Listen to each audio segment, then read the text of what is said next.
Bago ko po simulan ang ating kwento ngayong araw, ay gusto ko lamang po sanang humingi ng maliit na pabor. Kung pwede lang po sana na pakisubscribe po ng aking munting channel. Dahil para po sa akin ay napakalaking bagay ng pag-subscribe po ninyo. At sinisigurado ko po na babalik sa inyo ang napakalaking blessings. Kaya hindi ko na po ito patatagalin at umpisa na po natin ang ating kwento. Pare, ilang taon ka na? Hanggang ngayon ay wala ka pang girlfriend o asawa man lang. Wala ka bang plano na mag-asawa? Aba, napag-iiwanan kaya yata ng mga tropa ah. Ikaw na lang ang walang asawa sa atin. Sayang naman ang putotoy mo. Hindi man lang nagagamit yan. Ito ang pagbibirong sabi ng kanyang matalik na kaibigan na si Elmer. Isang mayamang lalaki na nagmamay-ari ng motor company. Asa ka naman dyan kay paring Ronnie. Sa sobrang torpe wala na yatang planong mag-asawa. Pagkausap nga lang sa babae nahihiya pa. Yun pa kayang manligaw? Nako, baka maihi lamang yan sa short sa sobrang kaba. Natatawang sabi pa ni Gabriel. Isang mayamang lalaki din na nagmamay-ari naman ng napakadaming restaurant. Kayo talaga mga pare. Kahit kailan ay bully kayo. Huwag kayong mag-alala. Pasasaan pa't dadating din ang babae na para sa akin. Di nyo kasi ako katulad ng patinik sa babae noon. Sa gagandang lalaki nyo ba naman na iyan? Eh wala naman talagang tatanggi sa inyo pag nanligaw kayo sa isang babae. Kumpara naman sa akin na isang bulag. Kahit mayaman ako, pag nakita naman ng mga babae ang mata ko, ay na-turn up na agad. Ayaw ko nang maulit yung nangyari sa akin noon. Na halos pandirian ako ng babae nang magkita kami. Malungkot nitong saad. Galing din ito sa mayamang pamilya na nagmamay-ari naman ng mga kilalang kumpanya. Isa kasing bulag itong si Ronnie. Nabulag siya noong bata pa lamang dahil sa isang aksidente. Nagdadrive kasi ang daddy niya noon papunta sa isang business meeting kasama siya. Nang banggain sila ng isang sasakyan na minamaneo ng isang lasing na lalaki. Malakas ang pagkakabangga nito sa kanila. Kaya nabasag ang salamin ng kanilang sasakyan na naging dahilan kung bakit siya nabulag. Natalsikan kasi ang mata nito ng malaking bubog. Habang ang daddy naman niya ay naipit. Mabuti na lamang at maaga silang na-rescue ng mga rescuer. Kaya naman agad silang nadala sa ospital at nakaligtas. Ngunit ang lalaking lasing na nakabangga sa kanila ay hindi pinalad na mabuhay at agad ding namatay. Simula noon ay bumaba na ang self-confidence ni Ronnie. Takot na siyang lumabas ng bahay dahil palagi siyang pinagtitinginan noon ng mga tao na makakasalubong niya. Tanging sa loob lamang siya ng bahay noon at nagmumukmuk sa loob ng kwarto. Mabuti na lamang at meron siyang mga kababata na palagi siyang binibisita noon. Ito nga ay ang matalik niyang mga kaibigan na sina Elmer at Gabriel. Sumubok naman siya na manligaw noon sa isang babae na crush niya at anak din ng isang mayamang pamilya. Ngunit nabigo lamang siya. Kahit hindi sabihin ng babae ang nararamdaman nito ay ramdam niya na hindi siya nito gusto. Pakiramdam din niya noon ay parang pinandidirian siya nito dahil sa kapansanan niya. Kaya naman ay tinigilan na niya ang panliligaw. At simula noon ay hindi na siya muling nagtangkapang manligaw sa kahit sinong babae. At nag-focus na lamang siya sa trabaho niya sa kumpanya na pag-aari ng kanyang tatay. Nasanay na din siya sa kanyang paligid. Kahit may nagtitinginan sa kanyang tao dahil sa kapansanan niya ay hindi na lamang niya ito pinapansin. Bagkus ay nag-focus na lamang siya sa kumpanya na minamanage niya. Ate Mildred, pwede po bang pakisuyo po ako bukas? Pasabi naman po sa mga kasamahan ninyo po na kung pwede pong mag-overtime kayo kahit 3 hours po. Pupunta daw po kasi si daddy dito bukas. Bibisitahin po itong kumpanya. Alam niyo naman po si daddy, di ba? Ayaw po nun ng madumi at gusto po ay malinis na malinis ang lahat ng paligid na makikita niya. Pasuyo na lang po bukas pag mag-overtime po kayo. Linisin nyo na lang po ang lahat ng makikita ninyong dumi ha. Pakikisuyo ng binata sa mga janitress at janitor ng kanilang kumpanya. Naku sir, wala pong problema. Kami na po ang bahala na maglinis nito. Si sir talaga, kahit kailan. Huwag po kayong mahiyang mag-utos sa amin. Kahit ano pang iutos ninyo, ay susundin po namin. Andito po kami para magtrabaho. Kaya kung may kailangan po kayo, huwag po kayong mahiyang mag-utos. Nakangiting sabi ng ginang sa kanya. Sobrang bait kasi nitong si Ronnie. Kahit siya ay anak ng may-ari ng kumpanya ay hindi nito pinaramdam sa kanyang mga tauhan na mataas ang posisyon niya. Sa katunayan nga kung minsan ay nakikisabay pa ito sa pagkain sa mga empleyado. Kaya naman hindi nakakapagtaka kung bakit lahat ng mga hawak niyang tao ay malapit at mabait sa kanya. Dahil din kasi ito sa magandang pakikisama niya sa mga ito. Kinabukasan ay dumating ang kanyang daddy. Bumaba ito sakay ng isang Ferrari kasama ang asawa. At agad ding pumasok sa kumpanya. Magandang araw po sir. Binati ito ng mga empleyado ngunit wala man lamang silang narinig na pagbalik na bati mula dito. Hindi man lamang itong umiti o kahit tumango lamang. Hindi naman bago ito sa mga empleyado doon dahil alam naman nila ang ugali nito. Malayong malayo ito sa ugali ng kanilang anak na si Ronnie na magaling makisama sa tao at makisalamuha. Grabe no, kakaiba talaga ang ugali ni Sir Ginmar. Napakalayo ng ugali sa anak. Biruin mo, hindi man lamang umiti o kahit tumango man lamang sa atin nung batiin natin. Mabuti na lamang at hindi nagmana sa kanila si Sir Ronnie. Sabi ng isang empleyadong chismosa. Mabuti na lamang at hindi talaga nagmana. Naku, kung ganon din ang ugali ni Sir Ronnie, baka hindi din ako magtatagal dito ng ilang taon. Mabuti na lamang talaga at hindi niya nakuha ang ugali ng mga magulang niya. Kaya pasalamat pa din tayo. Minsan lang naman pumunta yung si Sir Ginmar, kaya hayaan na lang din natin kung susungitan man tayo. Maya-maya naman aalis na din yan. Sabi pa ng isa. Matapos makalibot sa kumpanya ay agad nang umalis ang mag-asawa. Nagbilin lamang ito sa kanilang anak na kung maaari ay ipaayos na ang mga dapat ayusin sa kumpanya. At maya-maya pa ay umalis na ito ng tuluyan. Sir, alam niyo ba na grabe ang kaba namin nung dumating ang mami at daddy niyo? Grabe talaga ang kaba namin. Para kasing stricto siya. Natatawang sabi ng isa niyang trabahador. Natawa naman itong si Ronnie sa tinura nito. Kayo talaga. Hindi na kayo nasanay kina mami at daddy. Nung una pa lang naman ay alam nyo na stricto talaga sila. Masanay na kayo dahil sa susunod na buwan ay babalik daw ulit sila at bibisita dito. Uwi ka pa nito. Matapos ang buong araw ng pagtatrabaho ay nagmaneho na si Ronnie ng kanyang sasakyan papauwi sa kanilang bahay. Ngunit habang nagmamaneho ay napansin niya ang isang napakagandang babae na tindera ng sampagita. Tumigil siya sa tapat nito at bumili ng ilang piraso bilang tulong na din sa babae at para masilayan din ito ng malapitan. Miss, pabili nga po ng 5 piraso ng sampagita ninyo. Sabi niya sa babae nang nakangiti. Dali-dali naman na inabot ng babae ang sampagita. Ito po sir, mabango po yan. Nakangiting sabi naman sa kanya nito. Halos tumibok ang puso ni Ronnie nang umiti ang babae. Lalo siyang humanga dito nang umiti ito. Para itong isang anghel na bumaba sa lupa sa labis na kagandahan. At higit pa doon, ay mukha itong mabait base sa kanyang nakikita. Pagkakuha ng sampagita na inabot ng dalaga ay agad na siyang umalis. Habang nagdadrive ay hindi niya malimutan ang mukha ng sampagita vendor.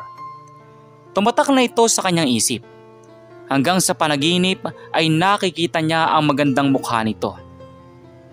Kaya naman simula noon ay palagi na siyang bumibili ng bulaklak sa dalaga.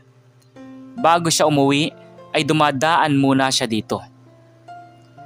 Isang araw ay hindi na niya napigilan na kausapin ito. Miss, pwede pong magtanong, ano po ang pangalan mo? Nahihiya niyang sabi. Hello po sir, tawagin niyo na lang po akong Janine. Nga po pala sir, maraming salamat po sa palaging pagbili ng paninda kong bulaklak ha. Alam niyo po ba na malaking bagay po yun para sa akin? Nakangiting sabi ng dalaga. Ah, ikaw pala si Janine. Ako nga pala si Ronnie. Diyan lang ako nagtatrabaho sa malaking building na yun.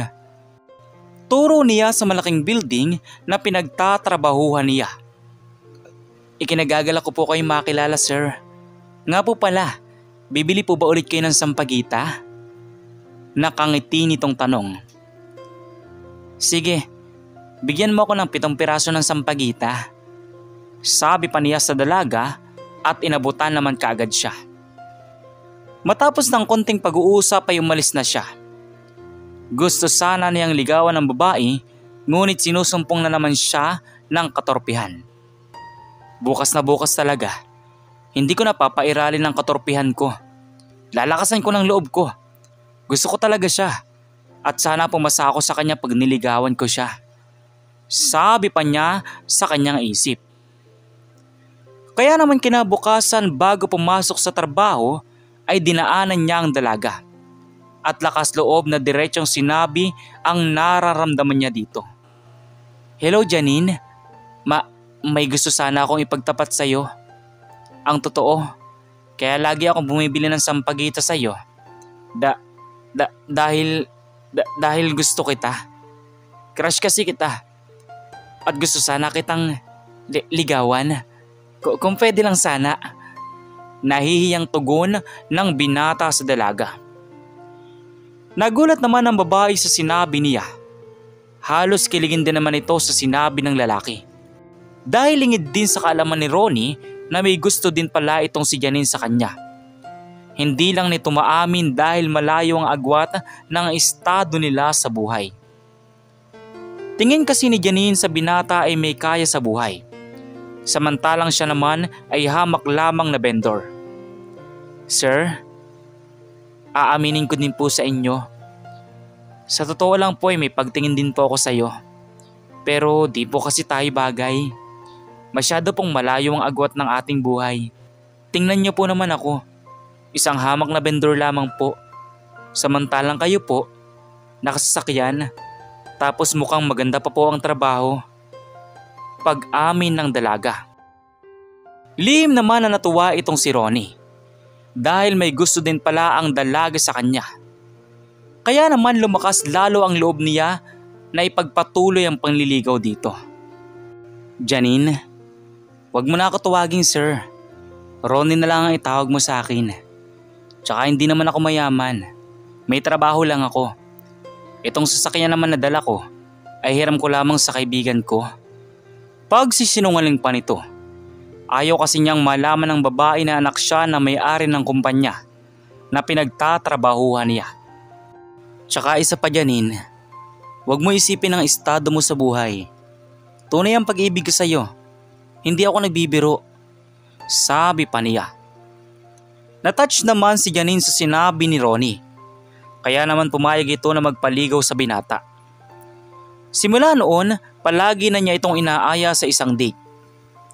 Kung minsan ay sinama ito ni Ronnie sa isang mamahaling restaurant na ikinagulat naman ng dalaga. Naku Ronnie, masyado yatang mahal dito sa restaurant na to. Pwede naman ako sa gilid-gilid lang. Okay na ako sa mga tuhog-tuhog. Hindi mo kailangan gumastos ng malaking pera para lang sa date. Nakakahiya sa'yo. Nahihiyang sabi ng dalaga. Ano ka ba Janine? Don't worry. May sobra naman ako sa budget ko. Basta sa ngayon, huwag ka mag-alala. Ako ang bahala. Ako ang nag-aya, kaya akong sagot nito. Tsaka isa pa di ba nililigawan kita? Nakangiting sabi pa ni Ronnie. Salamat Ronnie ha. Tangi na lang nitong nasabi. Ilang minuto lang ang lumipas ay dumating na ang kanilang order. Nagulat naman itong si Janine nang makita ang presyo ng kanilang kinain. Labis-labis siyang nahiya sa binata dahil hindi man lamang siya nakapagbigay ni kahit piso. Pero para sa binata ay okay lang yon. Basta makita lang nito na masaya ang babaeng nililigawan ay okay na din siya.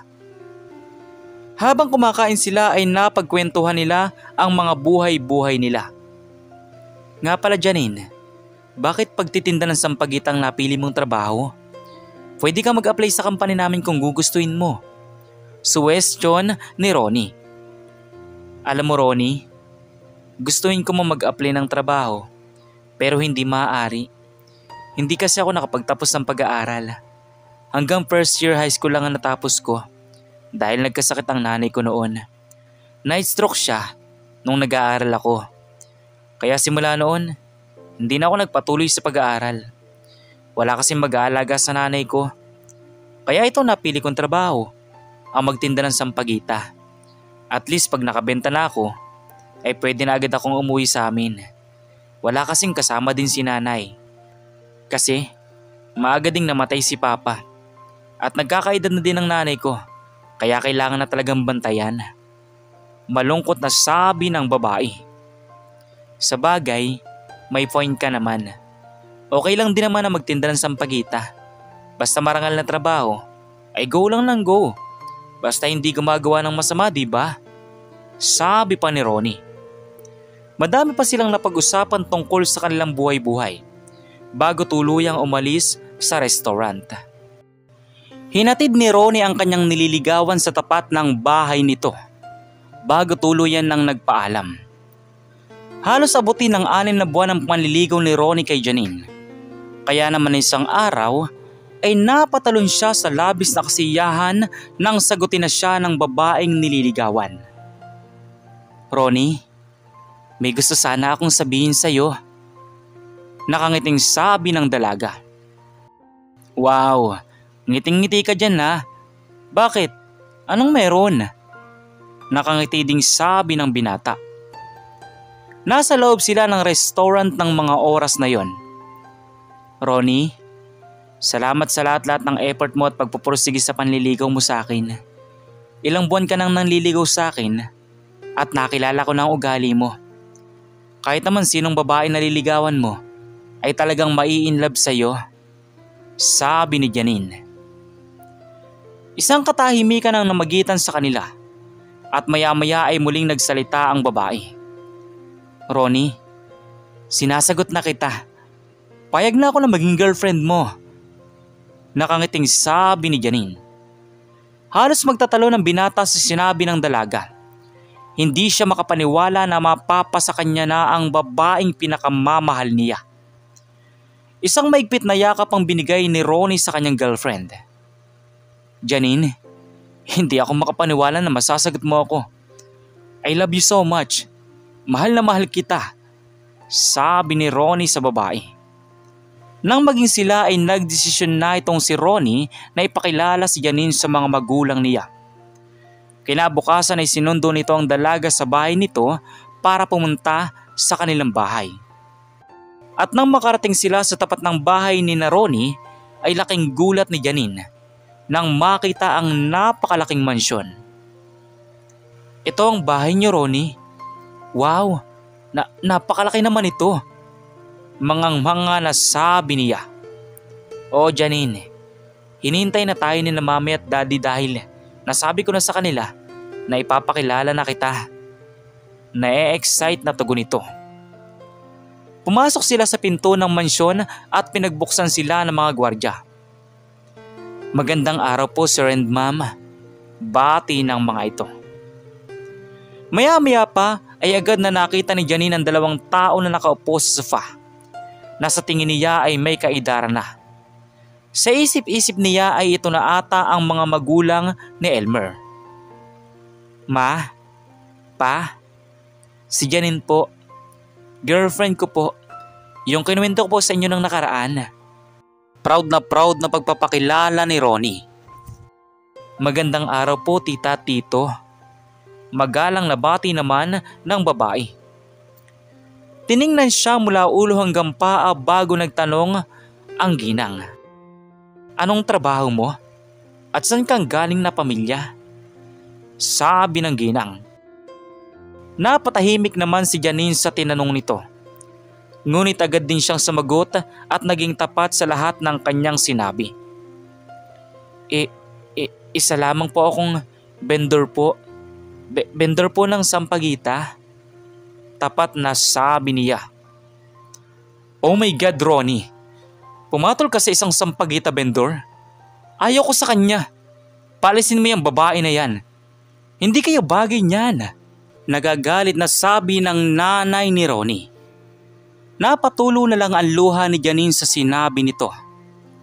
Mami, wag naman po kayong ganyan. Mahal ko po si Janine. Wag niyo po sana siya pagsalitaan ng ganyan. Nakikiusap na sabi ni Ronnie. Ronnie, makinig ka na lang sa mami mo. Baka mamaya, pirahan ka lang ng babae na yan. Isa lang sampagita vendor yan.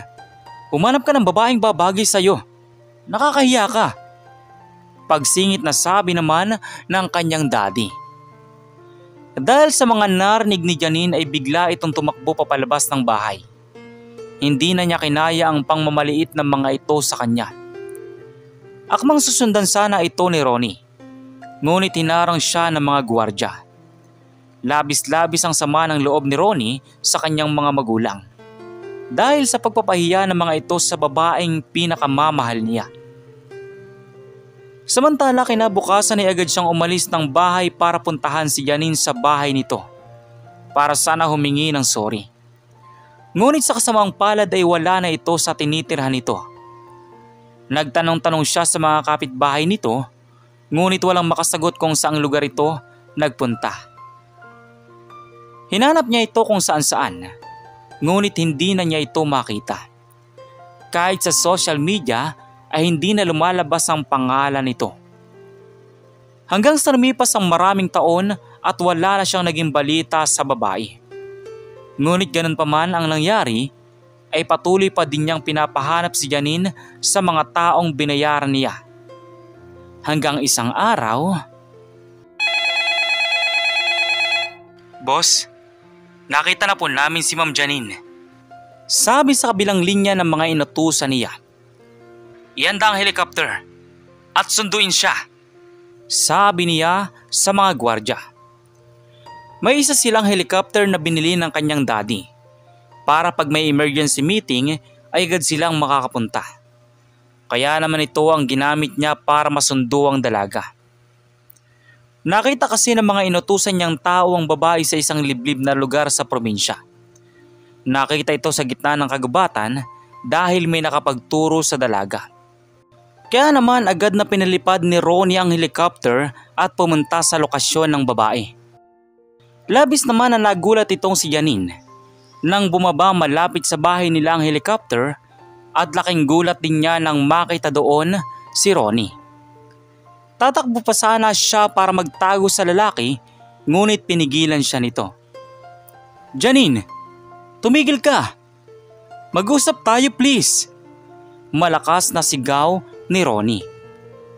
Umiiyak naman na lumingon itong si Janine. Wala na tayong dapat pag-usapan, Ronnie.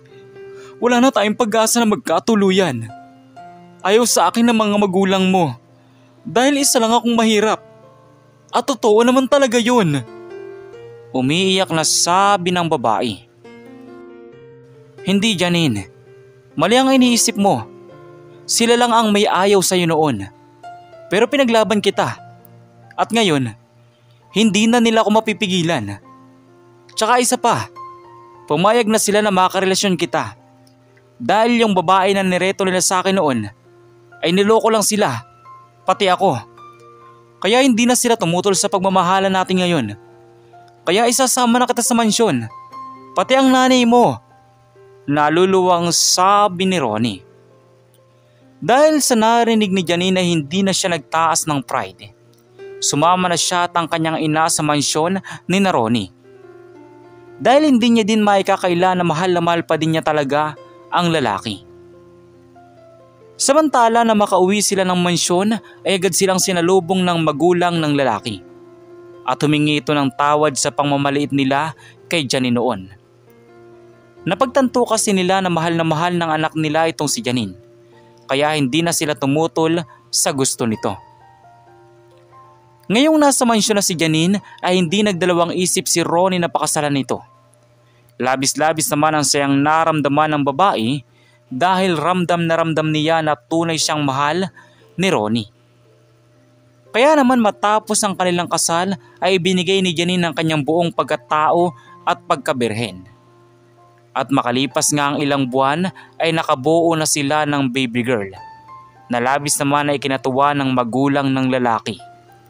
Naging masaya din ang mga magulang ng lalaki para sa anak nila dahil hindi ito nagkamali ng piniling babae at pinakasalan. Ngayon ay nagpapasalamat sila kay Janine dahil pinatunayan nito na hindi lamang pera ang habol niya kay Elmer. Dahil tunay naman talagang mahal na mahal ito ng babae. Kampante na din sila dahil may gagabay na kay Ronnie kung sakaling mawala man sila sa mundo. Dahil itong si Janine ay nakitaan nila ng busilak na puso at talagang tunay ang pagmamahal sa anak nila. Wala silang nakitang pandidiri o kahit pang didiskrimina man sa kapansanan ni Ronnie. Kaya naman ito sila ngayon botong-boto sa dalaga at hindi na sila muling nakailam sa relasyon ng dalawa.